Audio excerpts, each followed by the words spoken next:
Today we are going to be talking about India and their independence movement. By the end of this video, you should be able to describe two things. One, you should be able to explain how India gained its independence, and secondly, you should be able to describe the role that Gandhi played in the Indian independence movement. Before we start to talk about Indian independence, we need to sort of take a step back and refresh our memories as to what was going on in India during this time period. From a few months ago, when we were talking about imperialism, you'll remember that India was taken over by the British. The British came in and initially set up the British East India Company, which was a trading company that controlled India basically the same way a country would. Eventually, though, due to things such as the Sepoy Rebellion, the British Crown was forced to come in and take direct control of India. And that's sort of where we pick up in our study of India. By 1914, the world is involved in World War I, and Great Britain played a big part in World War I, as you remember from our studies. But it wasn't just it wasn't just Great Britain that was involved in World War I. Great Britain used other colonies to also provide things such as soldiers for World War I.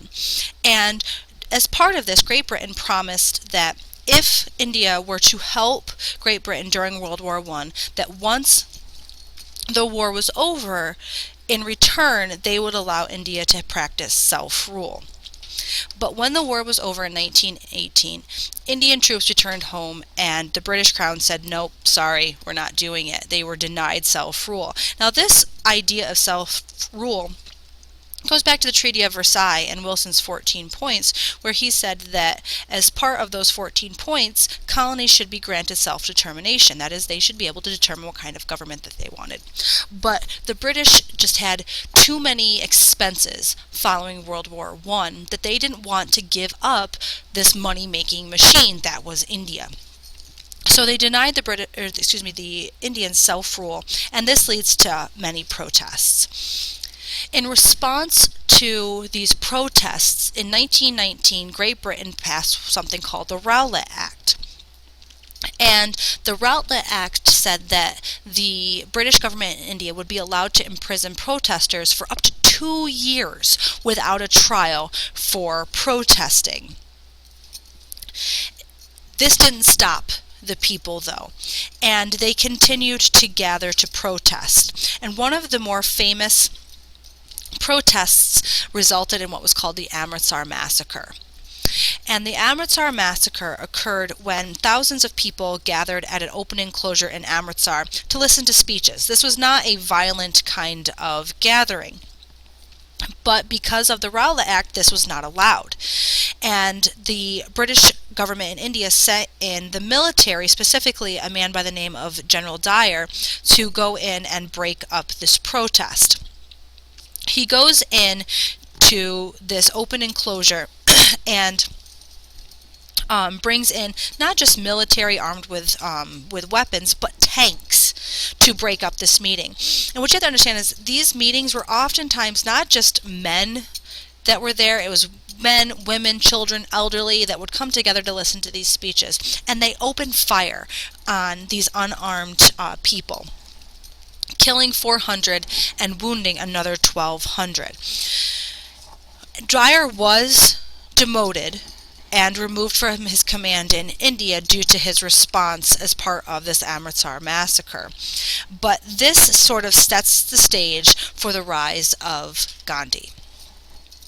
Gandhi emerges as an independence leader during this time period, and he was not originally a man who was set out to try to gain independence.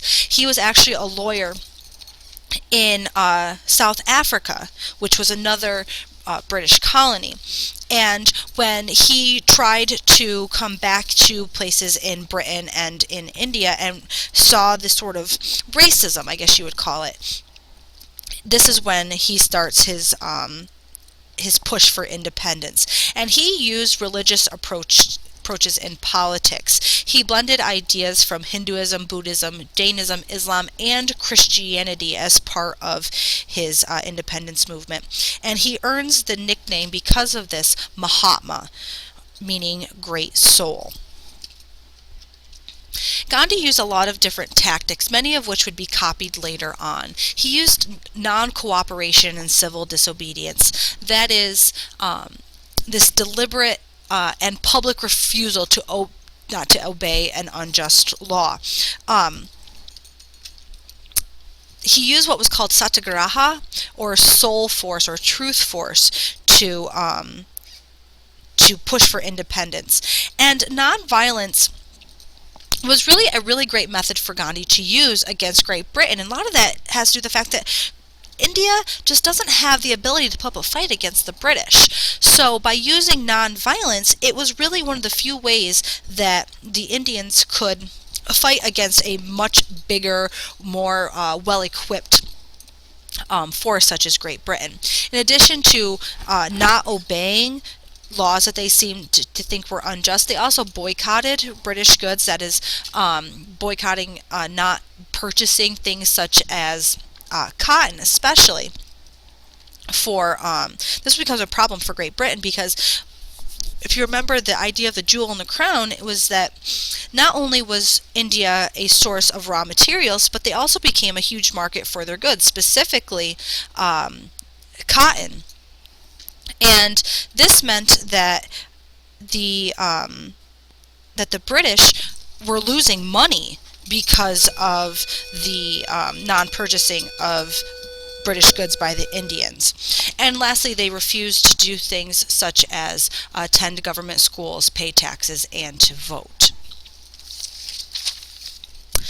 One of the examples of civil disobedience was the Salt March. The Salt Acts were something that was put in place by the British that said Indians could only buy salt from the British government, and they had to pay a tax on it. So Gandhi and several other organizers walked to the sea to defy these laws. They marched 240 miles to the coast, where they evaporated seawater to make salt. Some of them marched to the salt works. When they were there, the police responded, and the police beat demonstrators with steel-tipped clubs, cracking their skulls. Now, it just so happened that a journalist was there filming all of this, and this plays a huge, huge role in the independence movement, because now you have an event, in this case a violent event, being captured by the media. And that meant that when it is shown to people throughout the world, this is going to win worldwide support for the Indians, because attacking the defenseless is never a good thing. And from that point on, more people start to join the cause. In this particular act of civil disobedience, over 60,000 people, including Gandhi, were arrested.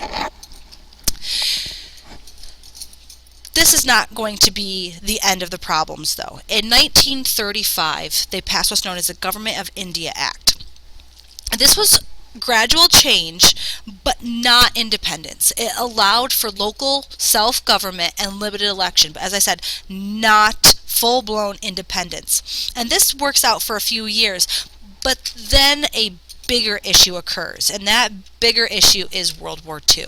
In 1939, the British sent Indian troops yet again to fight in a war that they were not directly involved in. And this further upsets the Indians.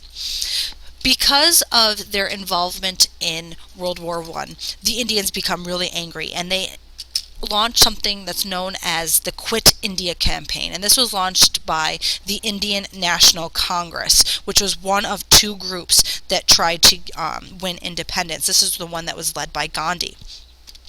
And the Quit India campaign basically said that it called for Britain to leave India, to grant them full independence. By 1945, World War I has ended. And this, once again, leaves Britain with a lot of war debt, even more so than from World War I. And the colony is a big money maker for Great Britain. So there is continued discussion over whether Britain should give up the colony or keep it, as it's such a big source of money. Now, in addition to those issues, India was also going through some internal issues. And one of these internal issues is, okay, so what are we going to do if they grant us independence? Who's going to take over? And there were two groups of people that had a vested interest in that.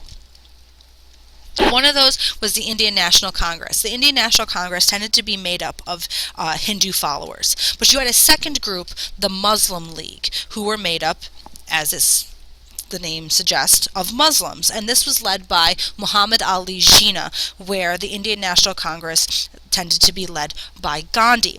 Now, during the 1940s, there are 350 million Hindus that live in India and 100 million Muslims.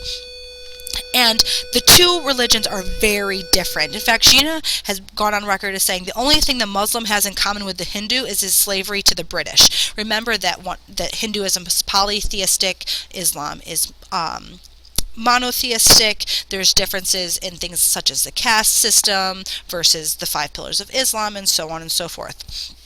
So each one is something very different, and the biggest difference was that where the Indian National Congress wanted a independent India, the Muslim League wanted two separate nations, one for Hindus, one for Muslims. This leads to the 1946 riots between the Hindus and the Muslims. India is granted their independence finally on July 16, 1947, where the Indian Independence Act was passed. And the partition was sort of the end game for this. Partition meaning that they were going to be divided into just two separate countries, as the Muslim League had wanted. And Great Britain felt that this was the best way to go about it, so that there wouldn't be any more violence. So how was India divided? It was divided with India and Pakistan on religious basis. Hindus and Sikhs would remain in India, while Muslims would move into what is now known as Pakistan. And during the summer of 1947, 10 million people moved from place to place. During this time, there was a lot of violence. Over 1 million refugees were killed during this movement. And what you have to remember is that during this time, it's not just the country that's being divided. Everything has to be divided, down to the courts, military, police, everything down to the last paperclip has to be divided. And that was a long process. So this is what India looked like before partition. You'll notice that India goes all the way up into and borders Afghanistan. But after partition, Pakistan is now what borders Afghanistan. It's not just Pakistan. There's two Pakistans, an East Pakistan and a West Pakistan. You now have new leaders, too, of these two countries. The Prime Minister of India is a guy by the name of Jawaharlal Nehru, and he was a very close friend of Gandhi's. India became the world's largest democracy when it was granted its independence. And the Governor General of Pakistan was the former leader of the Muslim League, a guy by the name of Gandhi would not go on to see a fully united India as he had once hoped. Gandhi was asking for the fair treatments of Muslims in India during this time period when, on January 30th, 1948, Gandhi was assassinated by a Hindu extremist who accused him of treating the Muslims with too much respect. At this time, it might be a good idea to go back to the beginning of the video and look at those two questions that you were asked to be able to answer. If you cannot answer those questions, please take a look back through the video and your notes and make sure that you thoroughly understand those two ideas.